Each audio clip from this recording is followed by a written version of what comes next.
हम आज देखेंगे क्या, हिपेडोकास्पिडा।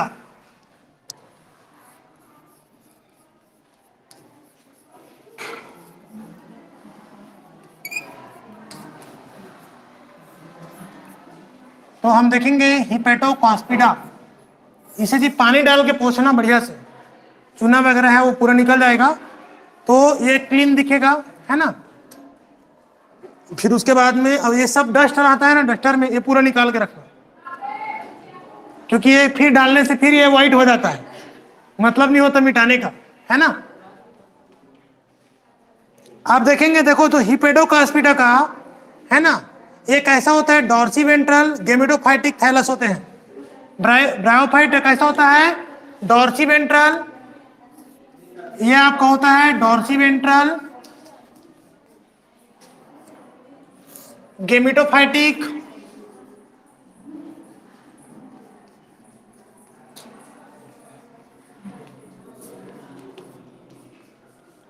ये आपका होता है डॉर्सी वेंट्रल गेमेटोफाइटिक थैलस होता है ना। डॉर्सी वेंट्रल क्या मतलब है, द्विपृष्ठधारी, जिसका दो पृष्ठ रहता है, एक वेंट्रल और दूसरा, है ना, ऊपर डॉर्सल नीचे वेंट्रल, जिसका दो पृष्ठ होता है उसे क्या बोलते हैं, डॉर्सी वेंट्रल। तो हिपेडोकास्पिडा का जो थैलस है ना, वो कैसा होता है, डॉर्सी वेंट्रल गेमेटोफाइटिक। गेमेटोफाइटिक मतलब क्या, क्रोमोसोम नंबर n होगा, हाफ होगा, है ना, तो ये क्या कहलाता है, गेमेटोफाइटिक। अब हम देखेंगे इसमें जो हिपेडोकास्पिडा का खास करके हम देखेंगे, इसमें सरफेस में क्या पाया जाएगा, एंथ्रीडिया और आर्किगोनिया पाया जाएगा। और इसके सदस्य कैसे दिखाई देता है, लीवर के समान, इसीलिए क्या बोलते हैं इसको, लीवर वर्ट बोलते हैं। इसका जो कुछ मेंबर है उसका थैलस कैसे होता है, लीवर के समान होता है, इसीलिए इसे हम क्या कहते हैं, लीवर वर्ट कहते हैं। पीछे क्यों बैठे हो तीनों, सामने जगह नहीं है क्या, इधर इधर इधर इधर, ठीक है, कोई बात नहीं, अच्छी दोस्ती है, ठीक है। तो इसमें क्या है, देखो हम क्या बोला, इसके जो कुछ थैलस क्या रहता है, लीवर के समान दिखाता है, बिल्कुल, है ना, इसीलिए क्या बोलते हैं, लीवर वर्ट। हम इसमें देखेंगे तो मेंबर देखेंगे कितना, 280 जेनरा और 95 सब स्पीसीज आता है इसके अंदर में, लीवर वर्ट के अंदर में, हिपेडोकास्पिडा का जो मेंबर है उसका। अब हम देखेंगे जनरल कैरेक्टरिस्टिक ऑफ हिपेडोकास्पिडा। जनरल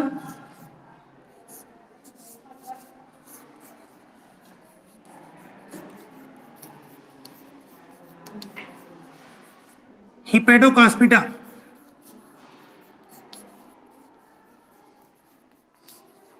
देखो हम डायरेक्ट रिक्शा स्टार्ट करने से पहले हिपेडोकास्पिडा का जनरल लक्षण इसलिए पढ़ रहे हैं, कई बार आपको टिप्पणी में पूछ देता है ना, हिपेडोकास्पिडा का लक्षण करके, फिर बाद में आप लोग खोजते रहोगे, क्या सोचोगे, अरे हम लोग तो रिक्शा पढ़े थे, हिपेडोकास्पिडा क्या चीज है पता नहीं, ऐसा होता है कई बार, है ना। तो इसीलिए क्या है, ये बेसिक है उसका। तो अब देखो इसका जो लक्षण देखो, है ना, लक्षण नोट करते जाओ।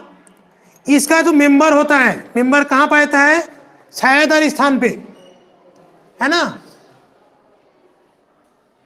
इसका जो मेंबर है ये कहां पाता है, छायादार में, है ना, नम स्थान मोइस्टा, और कहां पर, सेड वाले स्थान पे, है ना, छायादार स्थान पे,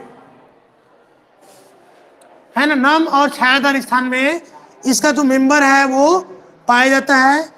लेकिन जिसका जल में पाए जाने वाली प्रजाति है, जैसे रिक्सिया फ्लूटेंस, वो कहाँ पाता है, जल में, है ना, जलीय प्रजाति है रिक्सिया फ्लूटेंस। बाकी इसका जो मेंबर है वो कहाँ पाता है, नम और छायादार स्थान में, है ना। इसका दूसरा जो लक्षण है, ये कैसा होता है, डॉर्सी वेंट्रल गेमेटोफाइट थैलॉइड। इसका जो मेंबर होता है वो कैसा होता है, डॉर्सी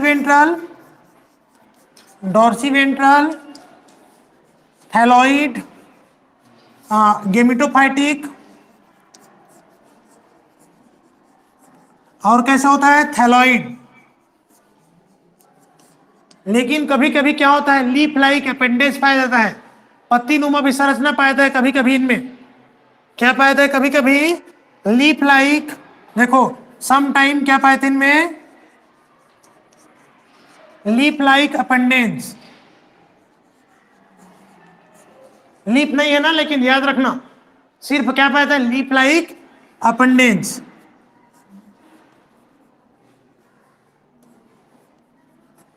है ना, पत्ती के अनुमा संरचना पाया जाता है कभी कभी इनमें।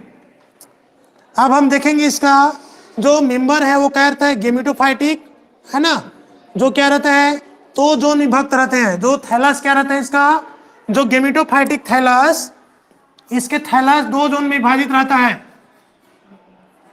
जो गेमेटोफाइटिक थैलस है यह मुख्यतः दो जोन में विभाजित रहता है।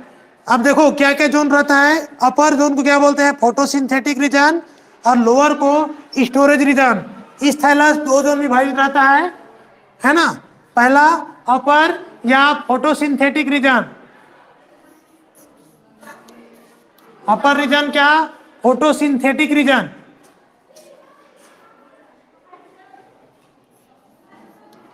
अपर कैसा होता है, फोटोसिंथेटिक रीजन।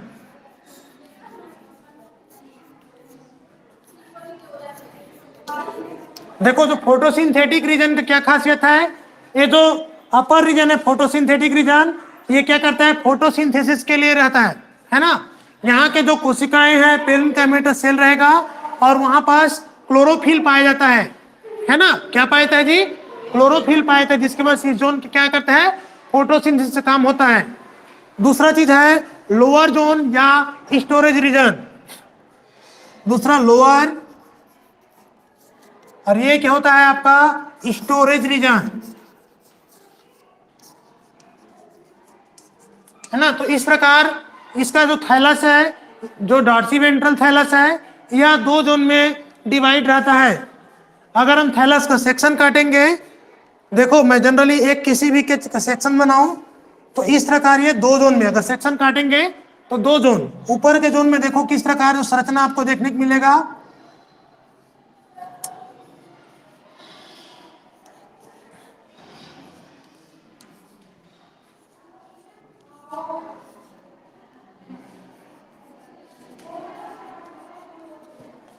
देखो ये अपर जोन है ना, इसमें इस प्रकार से जो कोशिकाएं पाई जाएगा, और ये कोशिकाएं क्या करता है, फोटोसिंथेसिस से कार्य करता है। इनमें क्लोरोफिल पिगमेंट रहता है। नीचे का जो लोअर जोन है वह इस प्रकार रहेगा आपका, यहाँ क्या रहता है, स्टोरेज से काम करता है ना। और इसी के नीचे में क्या पाया जाएगा, राइजोइट पाया जाएगा, जिसको हम नहीं बना रहे हैं अभी, ठीक है। तो इस प्रकार इसका थैलस दो जोन में डिवाइडेड रहता है। अब हम इसका देखेंगे स्पोरोफाइट। देखो जो सेक्स ऑर्गन क्या रहता है, थैलस के ऊपरी सतह पे, डॉर्सल सरफेस पे, इसका जो सेक्स ऑर्गन कहां बनेगा, ये बनेगा ऊपरी सतह पर, है ना, डॉर्सल सरफेस में बनेगा, डॉर्सल सरफेस में, है ना। अगर हम थैलस देखें इस प्रकार से, तो देखो ये थैलस से कौन सा भाग है, ये ऊपर डॉर्सल और नीचे वेंट्रल, है ना। तो इस डॉर्सल सरफेस में इसका जो भी सेक्सुअल जो ऑर्गन बनेगा इस प्रकार से, वो कहाँ बनेगा, डॉर्सल सरफेस से बनेगा। अब देखो इसका जो नेक्स्ट है, इनका लक्षण है, देखो इनमें स्पोरोजिनस टिश्यू, है ना, और का विकास।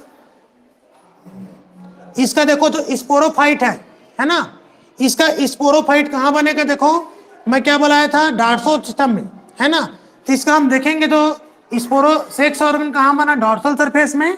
अब हम इसका देखेंगे स्पोरोफाइट।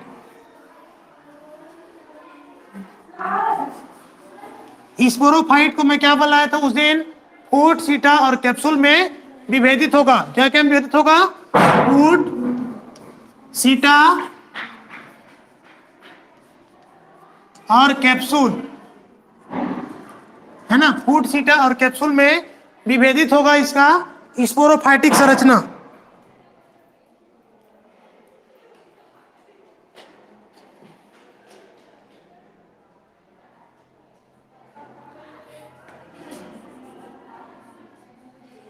फूट, सीटा और कैप्सूल में विभेदित होगा।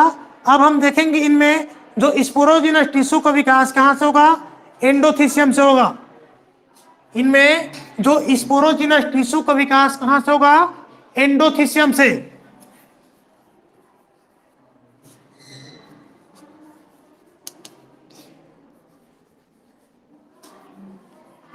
स्पोरोजिनस टिश्यू आर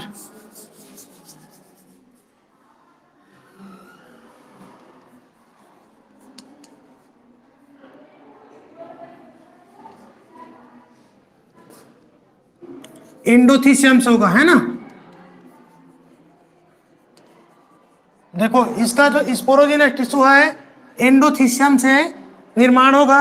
इसके अलावा हम देखेंगे इनमें इसमें स्पोरेंजियम, है ना, स्पोरेंजियम या कैप्सूल में क्लोरोफिल युक्त कोशिकाएं पाया जाएगा। देखो इसका स्पोरेंजियम या कैप्सूल को हम देखेंगे। इनमें जो कैप्सूल में क्या पाया जाता है? क्लोरोफिल युक्त कोशिका पाया जाता है ना। कैप्सूल में क्या पाया जाएगा? क्लोरोफिल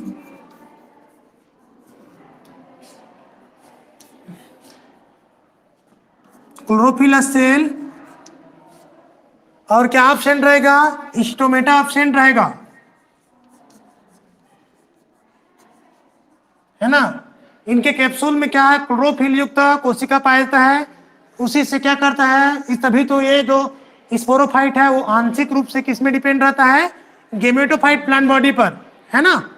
और इनमें क्या स्टोमेटा एब्सेंट रहता है? देखो क्लोरोफिल युक्त तो कोशिका जरूर पाया जाता है, लेकिन इनमें स्टोमेटा नहीं पाया जाता है ना। और हम देखेंगे इसका, देखो इसके जो कैप्सूल में क्या है? कॉल्यूमेला का अभाव होता है। क्या अभाव? कॉल्यूमेला का अभाव।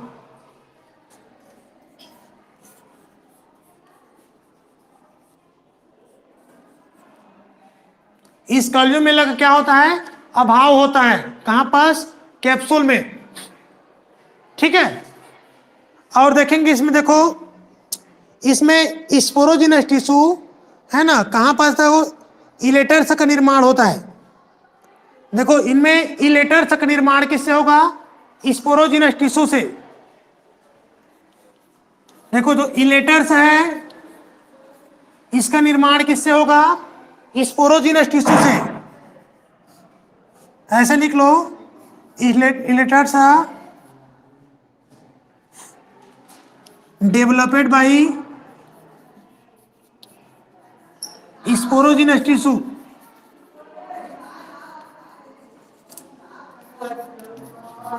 स्पोरोजिनस टिश्यू से ही इलेटर्स का निर्माण होता है इसका।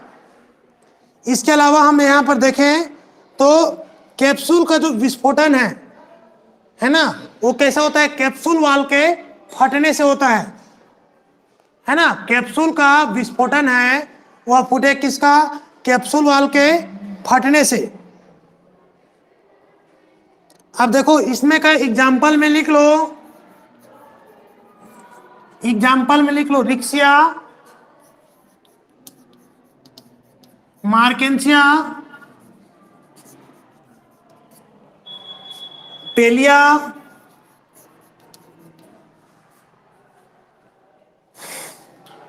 पोरेला, केलोब्रायम, है ना, स्पिरोकार्पस, रिक्सियोकार्पस और फास्फोम्ब्राया। ये सब क्या है? इसका उदाहरण है ना।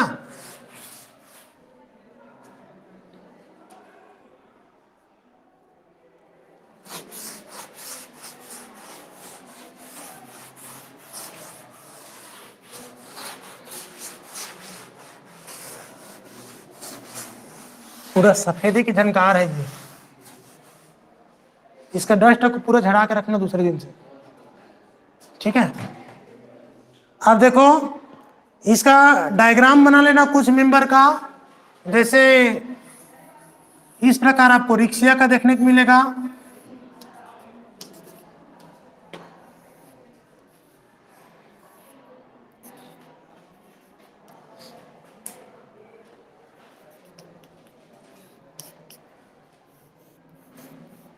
ये किसका डायग्राम है? रिक्सिया का, है ना।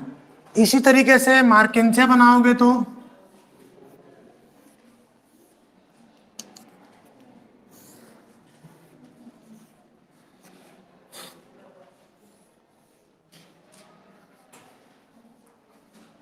ये मार्केंसिया हो गया।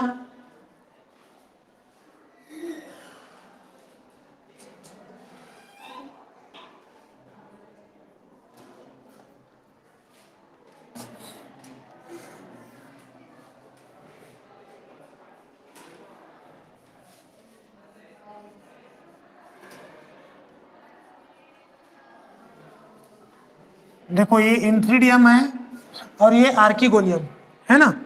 इसके अलावा जितने भी जो थैलस है, देखो बुक में तुम्हारा ये सबको क्या करना, बना लेना, है ना। हिपिडोकास्पिडा का इंट्रोडक्शन हो जाएगा। इसके अलावा इसमें हम देखेंगे इसका क्लासिफिकेशन, हिपिडोकास्पिडा का क्लासिफिकेशन को हम देखेंगे। इसके अलावा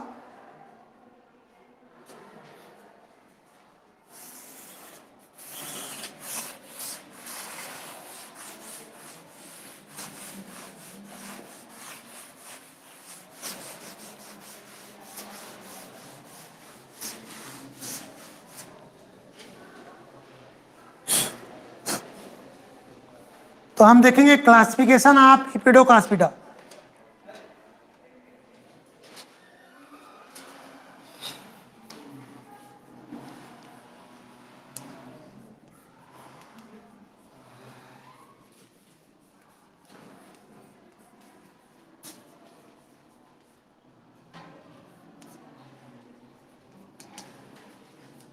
तो हिपेडोकास्पिडा का हम देखेंगे क्लासिफिकेशन। तो इसको देखो, थैलस की संरचना, है ना, रिप्रोडक्टिव स्ट्रक्चर और स्पोरोफाइट की संरचना, है ना। इसका आधार क्या है क्लासिफिकेशन का? इसका हम आधार देखेंगे, बेस देखेंगे, है ना, किस बेस में क्लासिफिकेशन किया गया है। तो इसका आधार में आप लोग को देखने को मिलेगा थैलस स्ट्रक्चर,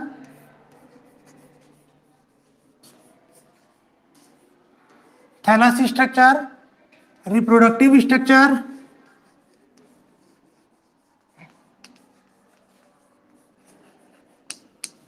और तीसरा इसका आधार है स्ट्रक्चर ऑफ स्पोरोफाइट,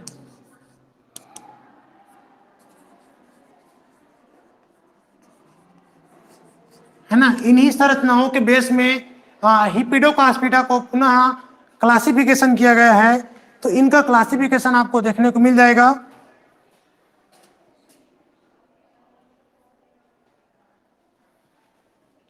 ठीक है, तो क्लासिफिकेशन में देखो इन्हें हम कितना, 4 ऑर्डर में डिवाइड करते हैं, है ना। हिपिडोकास्पिडा को हम कितना ऑर्डर में बांटेंगे? 4 ऑर्डर में।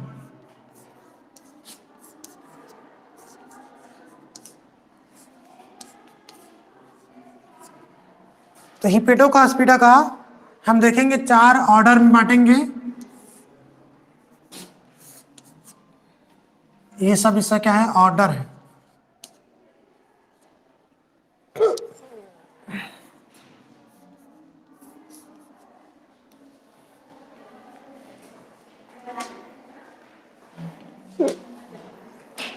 तो पहला देखो स्फीरोकार्पेलिस,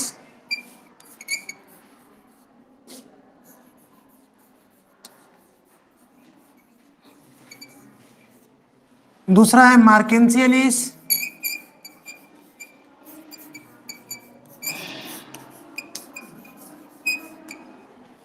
देखो स्फीरोकार्पेलिस, मार्केंसियलिस, फिर आपका आता है जंगर मेनिलिस,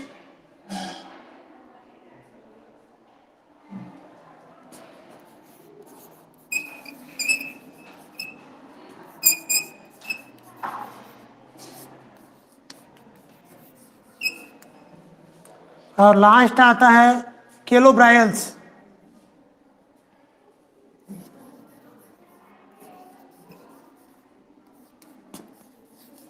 है ना। तो ये 4 ऑर्डर है इसका, केलोब्रायल्स। और इसको ए बना लेना।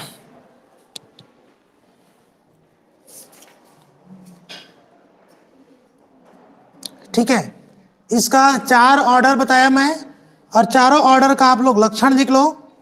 पहला लिखो, देखो स्फीरोकार्पेलिस। तो स्फीरोकार्पेलिस का देखो, इसका जो थैलस होता है ये क्या होता है, इंटरनल होता है, आंतरिक होता है और विभेदित नहीं होता। बाकी का हम थैलस तो क्या पढ़े थे, विभेदित पढ़े थे शुरू में, लेकिन जो स्फीरोकार्पेलिस का थैलस क्या होता है, विभेदित नहीं होता है।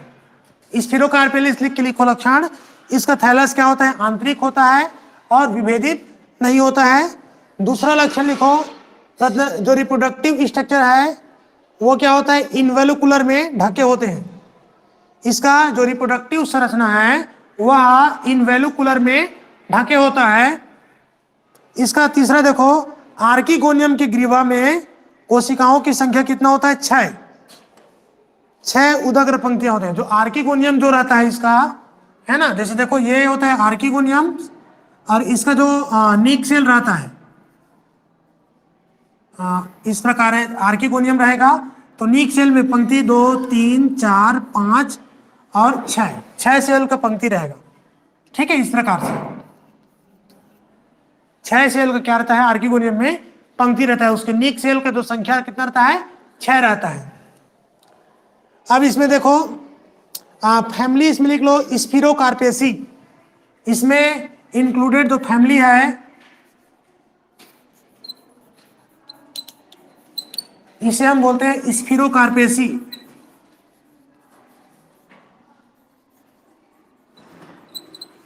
है ना। स्फीरोकार्पेसी इनमें क्या है, इंक्लूडेड है इसके अंतर्गत।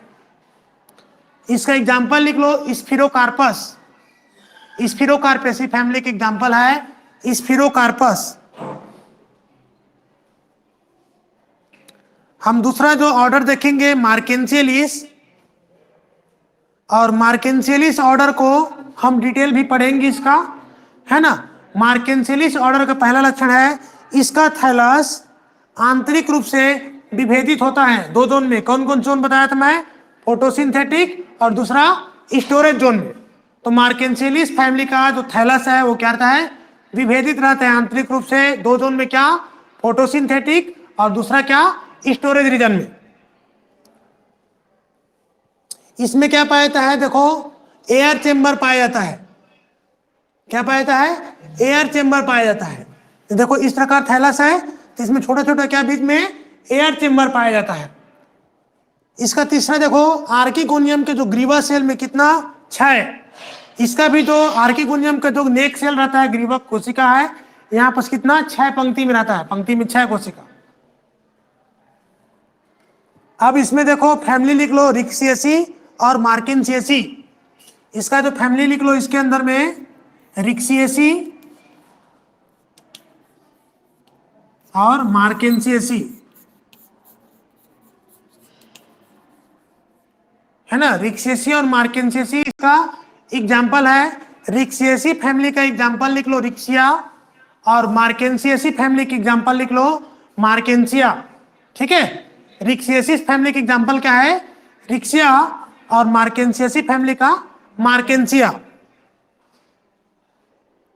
अब हम देखेंगे जंगर मेलिस। जंगर मेलिस का पहला लक्षण लिखो, जो जंगर मेलिस फैमिली है इसका थैलस आंतरिक रूप से बहुत सूक्ष्म विभेदन रहता है। मतलब जंगर मेलिस का थैलस को देखोगे तो जैसे मार्केंशियलिस में स्पष्ट रूप से अंतर रहता है, भेदित रहता है, लेकिन जंगर मेलिस का देखोगे तो बहुत ध्यान से देखोगे पर चलेगा, मतलब बहुत सूक्ष्म रूप से क्या रहता है, विभेदन रहता है।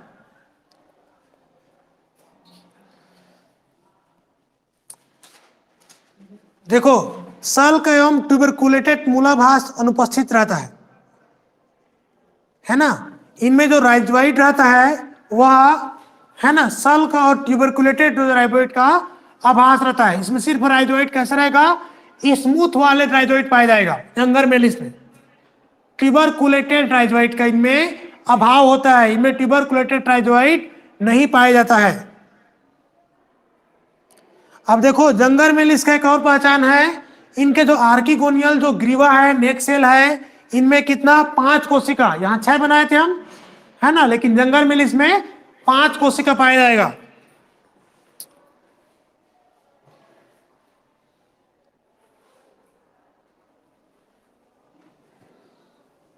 इसका सब ऑर्डर लिख लो 2 ठो। सब ऑर्डर में देखो, मिडजर्नी,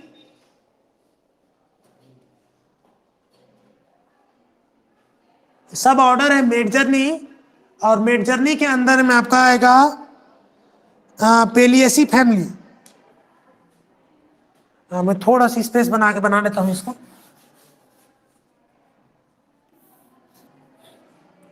देखो इसमें 2 ऑर्डर पढ़ना है,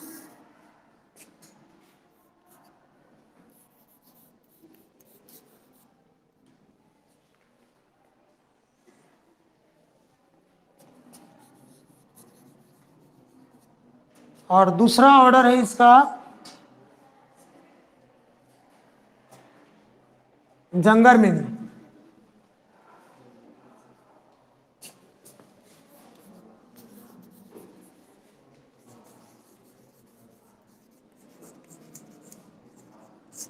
ना, मिड जर्नी और जंगर में। मिड जर्नी का फैमिली है आपका पोरिलियसी, हाँ पेलियसी फैमिली है। देखो इसमें जो फैमिली आपको मिलेगा, क्या फैमिली है, पेलियसी फैमिली।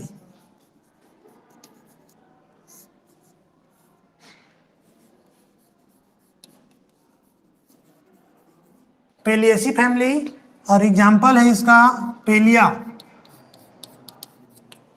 पेलियसी फैमिली एग्जाम्पल क्या है, पेलिया।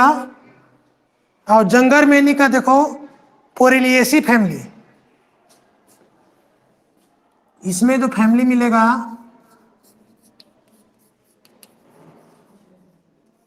पोरिलियसी फैमिली, और इसका एग्जाम्पल है पोरेला। इसका एग्जाम्पल है पोरेला।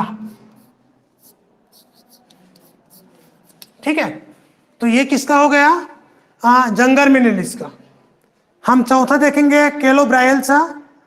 तो कैलोब्रायल्स का लक्षण लिख लो, कैलोब्रायल्स का लक्षण लिख लो। इसका जो गेमिटोफाइट क्या रहेगा, प्रकंदनुमा, सीधा और पंडिल अक्ष युक्त। जो गेमिटोफाइट है क्या रहेगा जी, प्रकंदनुमा ट्यूबर न्यूमा रहेगा, है ना, और सीधा रहेगा, और क्या रहेगा, पंडिल अक्ष। इसका जो पत्तियां 3 उदग्र पंक्तियों में व्यवस्थित रहेगा। जो पत्ती नुमा संरचना रहेगा वो कैसे रहेगा, 3 उदग्र नुमा जो पंक्ति में रहेगा। और इसके जो आर्किगोनियम में जो नेक कोशिका है कितना रहेगा, 4 रहेगा। कैलोब्रायलिस का आर्किगोनियम में कितना, 4 कोशिका रहेगा। इसके बाद इसका फैमिली लिख लो, कैलोब्रायसी। कौन सा फैमिली है, कैलोब्रायसी। और इसका एग्जाम्पल है कैलोब्रायम। एग्जाम्पल क्या है इसका जी, कैलोब्रायम। ठीक है, किसी को कुछ क्वेश्चन?